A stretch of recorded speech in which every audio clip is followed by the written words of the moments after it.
అర్జున్ ప్రతిరోజు unhealthy food, junk food తింటూ ఉంటాడు.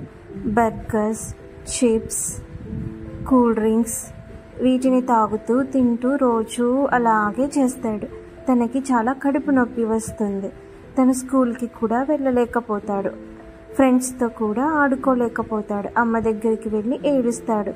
అప్పుడు అమ్మ చెప్తుంది, నువ్వు చాలా హెల్దీ ఫుడ్ తినాలి. ఫ్రూట్స్, వెజిటేబుల్స్, పీనట్ బటర్స్ ఇలా హెల్దీ ఫుడ్ తినాలి అని చెప్తుంది. అర్జున్ సరేనమ్మా అని చెప్తూ ఆ తర్వాత నుంచి చాలా హెల్దీ ఫుడ్ తింటాడు. Fruits, vegetables, peanut butters, apples, banana ఇవన్నీ రోజు తింటాడు. అప్పటి నుంచి తనకు ఎటువంటి కడుపు నొప్పి రాదు మరియు ఇంకా చాలా ఎనర్జెటిక్గా ఉంటాడు. ఇప్పుడు అన్ని అన్హెల్దీ ఫుడ్ని బయటికి పడేస్తాడు.